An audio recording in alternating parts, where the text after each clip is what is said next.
The worst in the world is China. They've been in the process of updating their data over the course of the last couple of years, and they're now starting to publicly admit that they overcounted by 100 million people.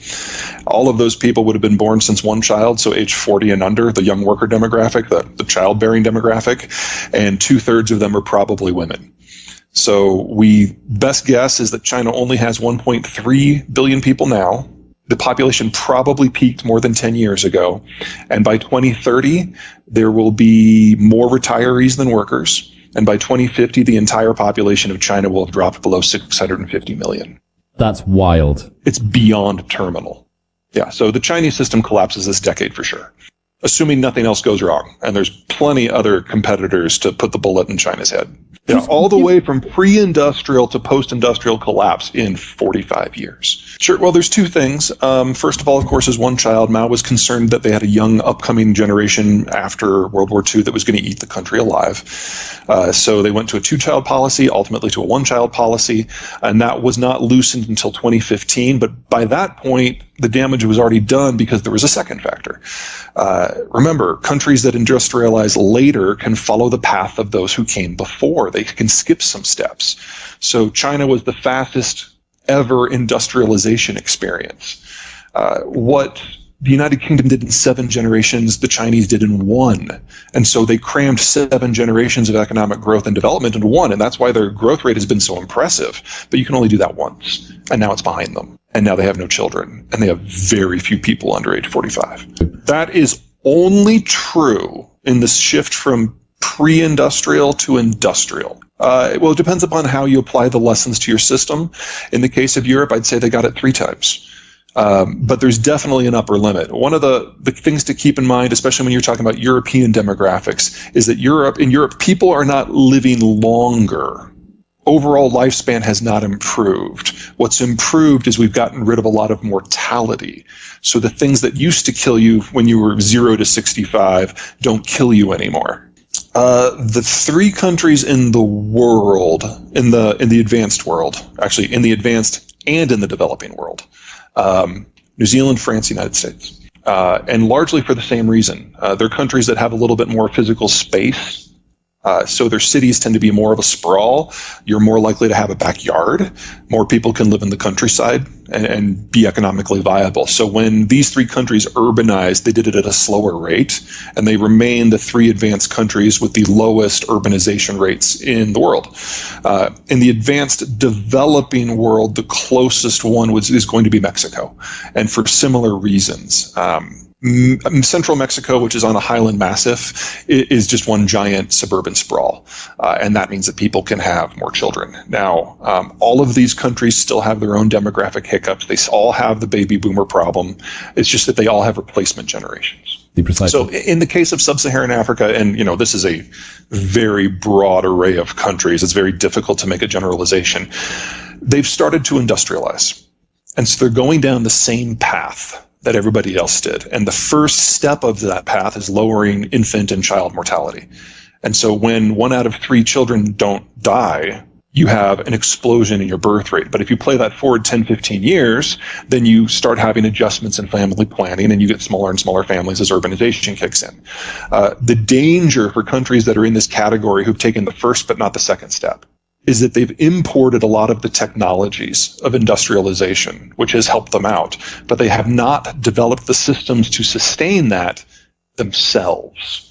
So if something happens to the outside environment, they lose all of the benefits, healthcare, medicines, fertilizers.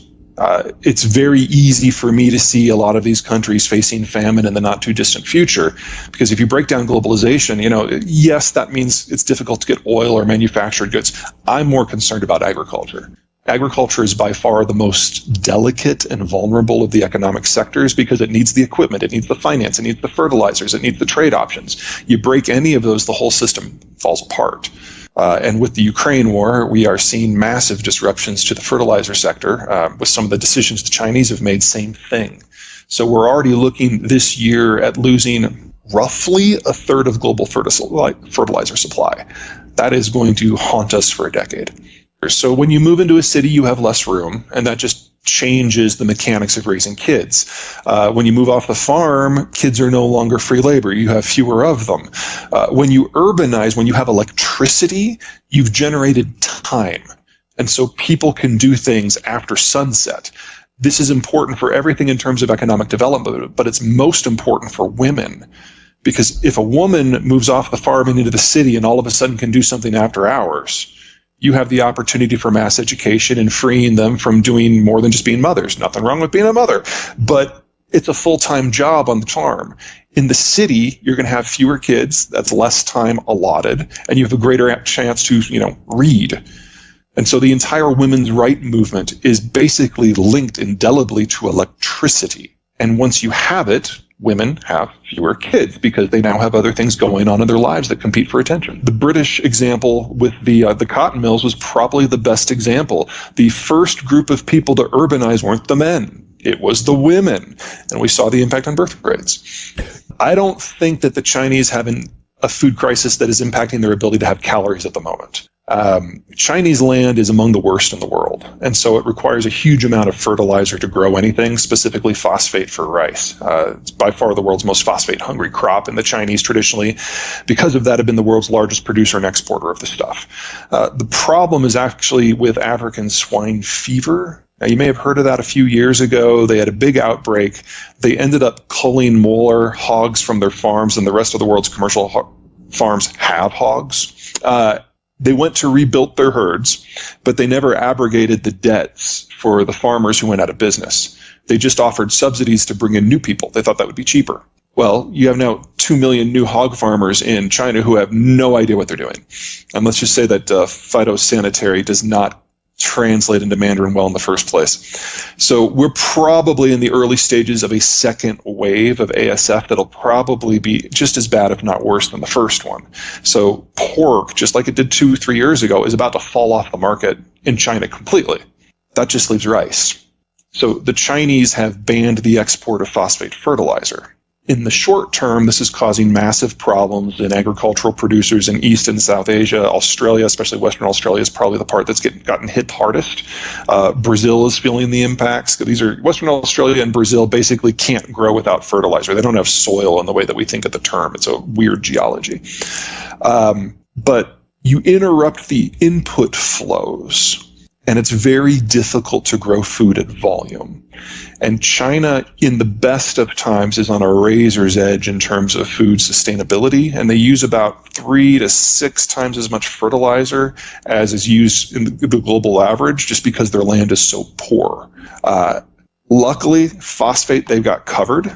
They produce that themselves, but the nitrogen is all made with imported natural gas, and the phosphate, the potash, half of that comes from a different continent. So, yeah, China, demographic collapse, unavoidable. Food collapse, highly likely. And that's before you start talking about things like energy manufacturing and trade.